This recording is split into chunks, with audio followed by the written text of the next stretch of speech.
Ya estamos de vuelta en Combinación Clave 92.9 FM. La Clave me escucha. Empieza tu día con toda la energía natural de Marley Coffee, un café de grano orgánico molido al instante con leche descremada. Prueba el sabor de Marley Coffee en sus dos exquisitas y variadas mezclas que te esperan para recargar tu día. Con Marley Coffee disfruta tu día con toda la onda. Si visitas el Parque Metropolitano de Santiago y detectas alguna situación de riesgo o peligro como focos de incendio, accidentes o robos, infórmalo de inmediato al número de emergencias 1466 desde tu celular. Para eso es importante que informes dónde está ocurriendo la emergencia y tus datos para entregarte ayuda personalizada. Más información en parquemed.cl y en redes sociales @parquemedmimbu. Ya dijimos que se había ido el libro de Baradit y Cáceres, Jorge Baradit y Martín Cáceres, Policía del Karma, a @Marcelo Oliva, y seguimos concursando la próxima semana con nuevos libros de penguinlibros.com. Bueno, estamos ya con nuestra segunda entrevista de esta mañana con Marcela Ruiz Tagle, directora de estudios de la Corporación Ciudades. ¿Cómo estás, Marcela? Hola, Fernando, muy bien. Cuéntanos un poquitito qué es la Corporación Ciudades primero para introducir el tema que vamos a hablar. Mira, la Corporación Ciudades es una institución sin fines de lucro que se dedica a proponer, impulsar el bienestar territorial de las ciudades de Chile para tratar de mejorar la calidad de vida de todos los ciudadanos. Esa es nuestra principal foco.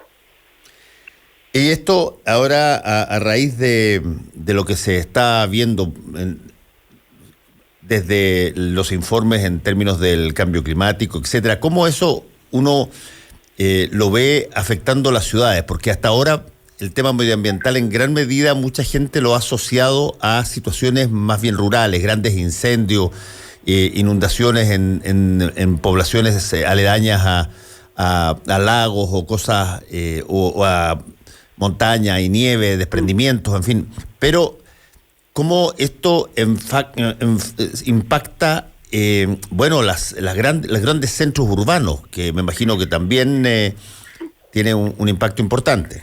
O sea, absolutamente. Mira, además que como país estamos, la verdad, tenemos un alto grado de vulnerabilidad al cambio climático. Es decir, somos un país de zonas costeras bajas, tenemos áreas que se extienden, grandes extensiones forestales también que están expuestas al deterioro. Sufrimos de territorios susceptibles a desastres naturales o zonas de riesgo, como se llama en la planificación urbana, ¿verdad? Y nuestra población, nuestras ciudades que están diseminadas por todo el país, digamos, cada una está expuesta a todas estas dimensiones.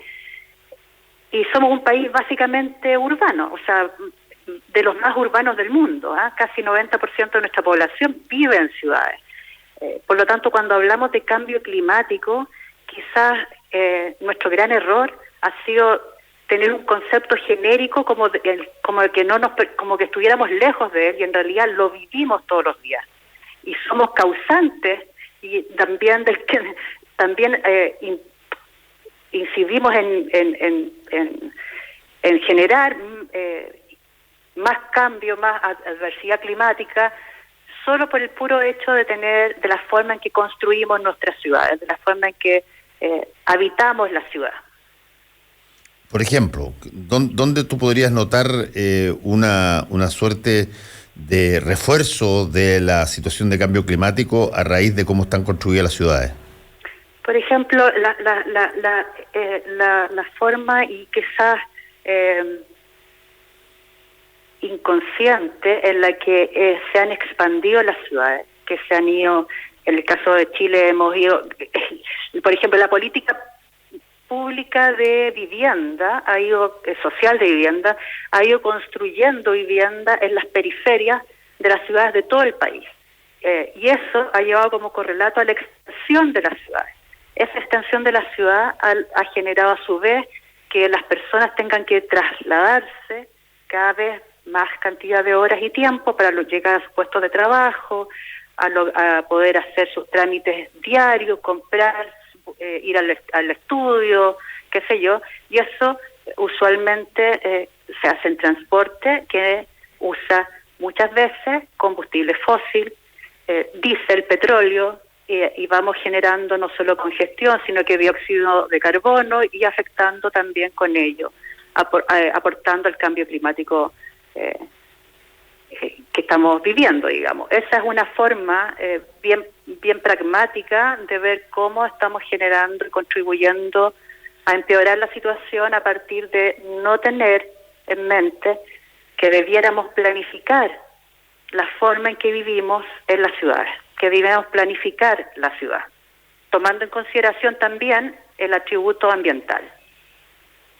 A ver, ahí hay un punto bien interesante que tú planteas, Marcela. Estamos conversando con Marcela Ruiz Tagle, directora de estudios de la Corporación Ciudades. Aquí hubo una época en que eso salía mucho más en las noticias y mucho más contingente, donde funcionaba esta lógica de los que se denominaban los sin casa. Sí. Y por lo tanto, el tener casa propia, el que uno tuviera algo, pasaba a ser un deseo, pero absoluto, brutal. Sí. Y la respuesta muchas veces de los gobiernos era, generar proyectos urbanos que eventualmente significaran esa casa tan deseada, pero se hacían en terrenos extraordinariamente baratos, en las situaciones periféricas de la ciudad, extendiéndola tal cual como tú dijiste, como el objeto a desear era tan importante para la familia, importaba bastante poco, no se tomaba mucho en cuenta este factor que tú dices. Tú sales de los centros urbanos más inmediatos, donde eventualmente los recorridos son más cortos, donde tú puedes incluso irte caminando, irte en bicicleta a tu trabajo, y automáticamente empiezas a funcionar sobre la base de ser intensivo en combustibles fósiles y en un montón de otras cosas, pero era tan deseado el fenómeno de la casa propia en su momento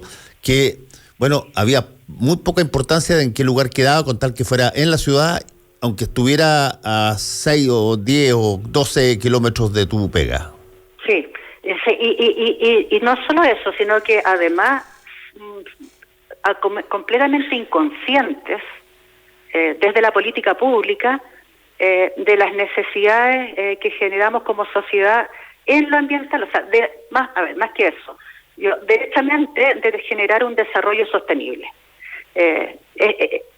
Creo que lo que nos está pasando y lo que nos ha estallado en la cara hoy en día, después de muchos años, es entender que el desarrollo económico, que se manifiesta y se ve día a día en las ciudades, que es el lugar donde se generan las transacciones y el relacionamiento para poder tener las distintas actividades y donde desarrollamos nuestra vida, debe ser sostenible. Y para ser sostenible no solamente se requiere proveer o tener acceso a una vivienda, a tener acceso a agua, a luz, ¿verdad?, que es lo básico, sino que también tenemos que ser capaces de cuidar y de dejar para las generaciones futuras un lugar en el cual se pueda vivir.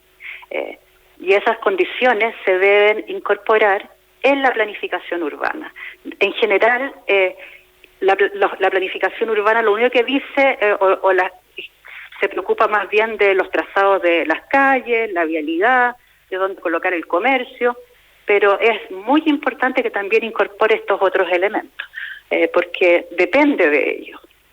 Creo que es una maravillosa oportunidad la que estamos viendo ahora, en que tenemos gobernadores regionales recién electos y ya hay algunos de ellos que tienen el concepto ambiental muy enraizado, como el caso de Rodrigo Puntaca en Valparaíso, que es una área metropolitana enorme, y en la cual gran parte de sus comunas no cuentan con un plan regulador actualizado, es decir, es una oportunidad para empezar a incorporar estas variables ya en la planificación de municipios, con una coordinación y una mirada regional, porque claramente no solamente impacta en un territorio pequeño como una comuna, sino que es mucho más amplio que eso. Sí, ahora eso requiere también, por cierto, que no solamente se cambie la forma de construir, pero además que se alleguen recursos que deben estar ahí permanentemente, digamos. Por ejemplo, la situación, una vez más vamos a conversarlo, pero la situación del agua, la situación que tiene que ver con el transporte.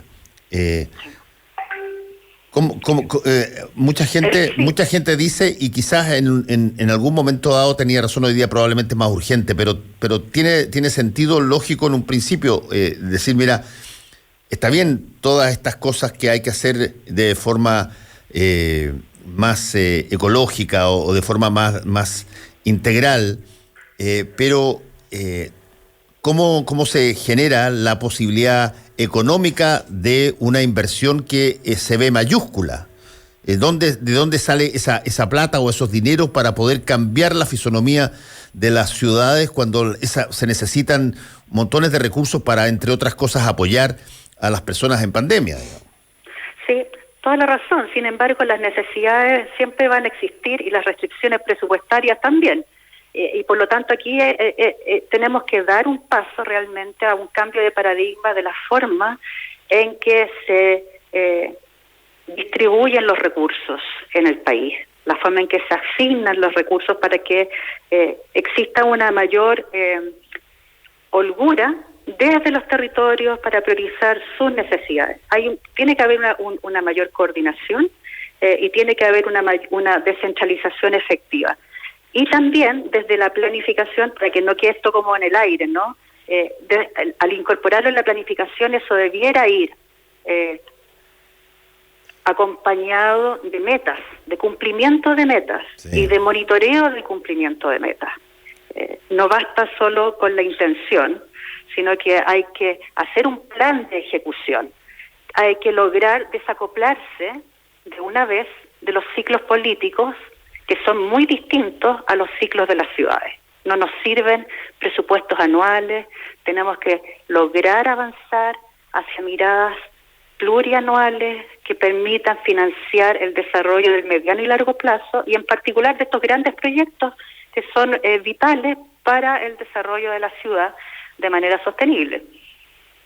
Sí, ahora aquí también hay otra variable que es bien interesante. Tú, para cambiar la fisonomía de las ciudades en términos de esta adaptación y mejoría de la situación de cambio climático y de todas las consecuencias de aquello, necesitas...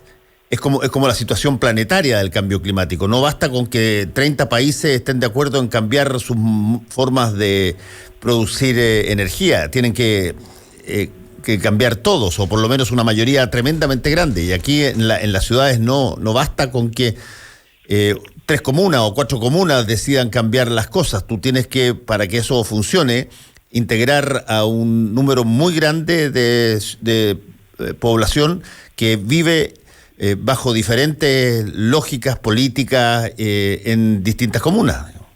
Sí, por eso que el rol del gobernador pasa a ser central, ¿no? Pero también, insisto, claro, el cambio, otro de los cambios y desafíos que quizás es lo que tú estás implícitamente diciendo, que no solamente un cambio institucional normativo, sino que o político, que ya es difícil en sí mismo, también hay un tema cultural. Sí. Y el entender que somos comunidad. Nosotros hicimos un trabajo muy bonito en Punta Arenas, que es una ciudad preciosa, en una región maravillosa de este país, que tiene condiciones prístinas, aire puro, viento, agua a destajo. Sin embargo, se dieron cuenta que eran intensivos en el uso del gas y, por lo tanto, muy emisores de contaminantes. Y ellos se comprometieron a lograr ser carbono neutrales, quieren ser la primera ciudad del país carbono neutral, ¿ya? Algo parecido pasa en Coyhaique, que también uno piensa en el pulmón de la Patagonia, pulmón del mundo, y sin embargo está llena de humo, humo por el uso intensivo de la leña. Entonces hay un cambio, se debe hacer un cambio cultural. Es interesante cuando uno le plantea esto a la gente en la comunidad, en estos ejercicios de planificación y de compartir y de generar una visión de ciudad compartida, y ahí, en este caso, en particular en el caso de Punta Arenas, que es el trabajo que ya terminamos, cómo ellos quisieron, por sobre todas las cosas, preservar lo natural y proteger lo natural.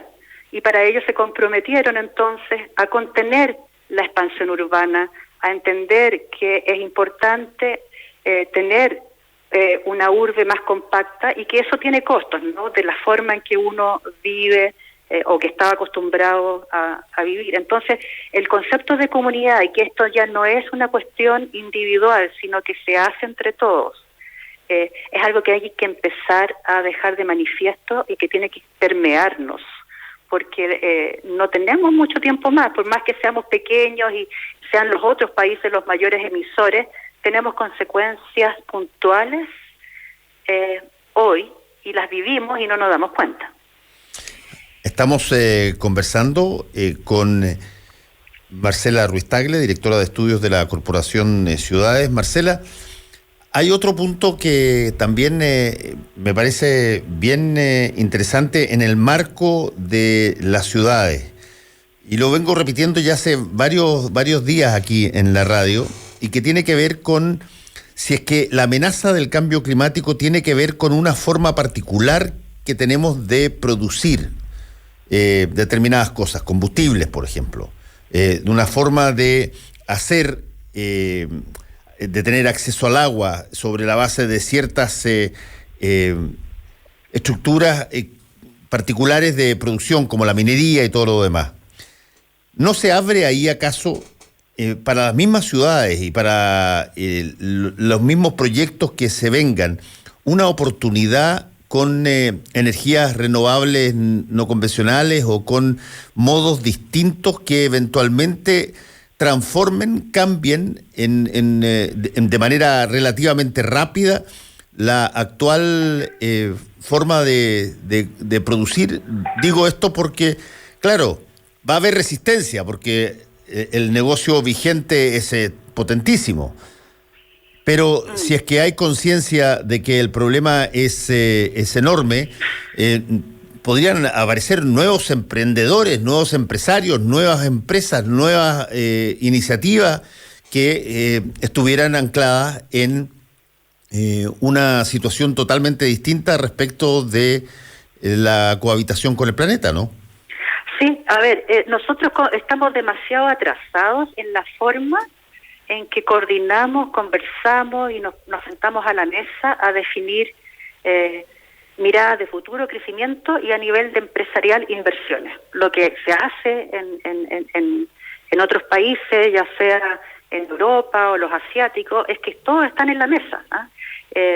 Está en la mesa el que es la autoridad regional, la autoridad local, está sentada a la mesa las organizaciones civiles, y están sentados a la mesa también los empresarios, y se colocan entre todos se ponen ahí de manifiesto las necesidades de cada una de las partes, las preferencias de cada una de las partes, y se logra entender mejor las restricciones con las cuales que hay que operar. Yo creo que efectivamente estamos ante un cambio de paradigma que implica empezar a colocar nuevas tecnologías delante para poder desarrollar los proyectos, y eso es porque si no van a empezar a estar cada vez, van a pasar más y más años postergados. Eso va a terminar ocurriendo, y eso es una muy mala noticia para la sociedad y también para el emprendedor. Por lo tanto, generar las instancias en que queden claros los límites de cada una de las partes en juego para poder ser innovadores y sacar adelante los proyectos que van a venir con cambio. Definitivamente es algo que nos vamos a tener que acostumbrar a sociabilizar de una manera diferente, coordinarnos y conversar y generar nuevas confianzas para poder acelerar procesos, no trabar procesos. Creo que ahí también hay un cambio de paradigma. Sí, a ver, Marcela, ¿hay algo que tú creas que sea parte de los contenidos que se van a redactar para la futura Constitución que tenga que ver con este tema que estamos conversando en términos de la relación entre la urbe, la habitación de la ciudadanía en esas grandes ciudades? ¿Hay algo que te parezca a ti que tenga rango constitucional al respecto? Que tenga rango constitucional, mira, ahí no, pero sí lo que está claro que lo que se está co-construyendo en esta propuesta de nueva constitución es ni más ni menos los valores que queremos preservar como sociedad y la forma que queremos relacionarnos. Y si bien ha estado más en la palestra los derechos sociales más tradicionales, ¿no?, que hemos visto durante años que han estado ahí priorizados por la ciudadanía, como son educación, pensiones, salud. Ahora último ha aparecido un poco más el acceso a la vivienda. Definitivamente debiera estar acompañado por el concepto de ciudad, porque la ciudad es nuestra nueva casa, es nuestro techo. O sea, creo que estamos mutando de ser tímidos en una sociedad hacia adentro, desconfiada y hacia adentro, y estamos dando pasos a entender que tenemos que tener una vida privada, pero también una vida pública, y esa vida pública tiene que ser en las mejores condiciones posibles y tenemos que heredarla a las nuevas generaciones. Y eso se da, esa vida pública se da en la ciudad. Y por lo tanto, ojalá pudiéramos entender que así como se pide, algunos piden acceso a una vivienda digna, debiéramos también considerar el contar con ciudades para todos, sostenibles. No sé si la palabra es digna, pero que tengan los atributos necesarios para poder desplegarnos individualmente en todas nuestras capacidades sociales, culturales y económicas. A ver, Marcela, hay países donde tú tienes la conformación de ciudades de acuerdo a criterios que, por ejemplo, tienen barrios que, para que se llamen barrios y tengan funcionamiento de barrio, tienen que tener, entre otras cosas, colegios, tienen que tener una serie de cosas que hacen que tú no tengas necesariamente que ir a buscar aquello a otro lado, demasiado lejos. Y hay muchas ciudades que están estructuradas así. En alguna época aquí pretérita hay algunas comunas que se intentaron levantar sobre la base de tener buena parte de todos los servicios necesarios que tú requerías para poder funcionar dentro de tu misma comuna, o no demasiado lejos de donde tú vivías. Hoy día hay cosas que se tienen que hacer, pero a 3 kilómetros más allá, otras que se tienen que hacer por otro lado. ¿Cómo es la lógica ahí de integrar las cosas más básicas que uno necesita para que se acerquen a las personas, más que se coloquen distantes? Sí, lo que tú muy bien señalas es que el concepto de ciudad no basta con decir la ciudad es este límite urbano. Claro, no es una suma de edificios, digamos. No es una suma de edificios, tiene que tener atributos, y la distribución de esos atributos es importante. Tiene que estar distribuida también para donde están asentadas las viviendas, que no es lo que se ha dado en Chile, porque ha estado el desacople, ¿no? Que por un lado, como tú decías al comienzo, las viviendas se localizaban en la periferia, muchas de ellas donde estaba el mayor acceso de la gente con menores recursos, o que necesitaban apoyo del Estado para poder contar con una vivienda, y eso fue sin el acople de los servicios necesarios para ello. El concepto hoy no es solo vivienda, es tener vivienda, pero también servicios. Esa es la forma en que se desarrollan las ciudades, y es la forma en que debieran regenerarse también las ciudades. Uno debiera preocuparse no tan solo de que esté la vivienda con los servicios de equipamiento, cercanía a salud, seguridad, educación, comercio o servicios públicos, sino que además también debiera estar la preocupación de ir regenerando esas ciudades, de ir preocupándose de que aquellos sectores que empiezan a quedar más desprotegidos, que empiezan a ser deteriorados por el tiempo, por el envejecimiento de la población que allí habita, empezar a reimpulsarlos para que no se generen externalidades que puedan afectar a toda la población y aprovechar de mejor forma toda la inversión en bienes públicos que ya se ha hecho, que son vialidades, luminarias, líneas de agua, ¿verdad? Acceso alcantarillado y todo esto, que es una gran inversión que se hizo al comienzo de la planificación urbana de cada una de las ciudades.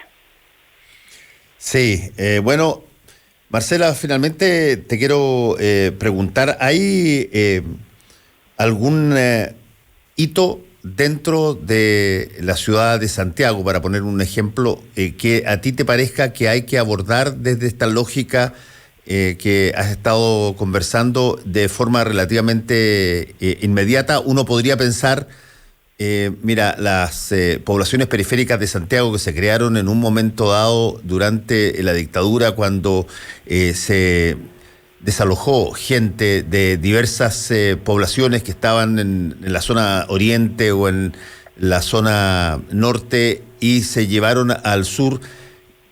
Bueno, ¿cuál es el estatus de esas personas hoy día? Por ejemplo, el fenómeno del hacinamiento, la recepción de inmigrantes. ¿Cómo calza eso con la idea de una ciudad moderna?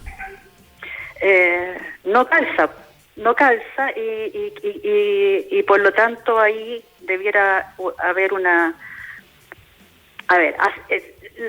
en particular el Gran Santiago, digamos, para dejar quizá un poco incluso afuera las comunas más rurales, requiere definitivamente de una actualización de su forma de ser planificada, de su forma de ser mirada, de la forma en que se invierte en ella, y por lo tanto uno esperaría que rápidamente el gobernador Claudio Rego, que ya ha tenido en el pasado la oportunidad de ser intendente, ¿no?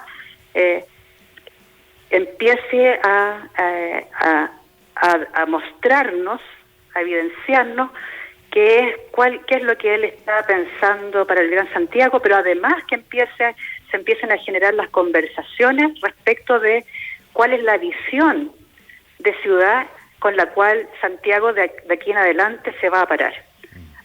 Hay que conversar de Santiago, hay que conversar de los migrantes y de cómo solucionar los problemas del hacinamiento, y para eso se requiere también que se pueda conversar no solo con las organizaciones civiles y la población y los alcaldes, sino que interactuar muy fluidamente con el gobierno central para poder dar solución al tema migratorio, que por lo demás somos una de las ciudades donde más se llega, donde hay más campamentos, y son situaciones que pueden llegar a desequilibrar muy fácilmente nuestro bienestar, digamos. Es un hito que no tiene fecha, pero debiera ser ya. Sí. Bueno, Marcela Ruiz-Tagle, directora de estudios de la Corporación Ciudades, muchas gracias por estar con nosotros hoy día en Combinación Clave. Que te vaya muy bien. Gracias, Fernando. Yo también. Un gusto. Porque la información, opinión y debate son una combinación clave. Escuchas a Fernando Pausen por la 92.9 en Santiago. La Clave.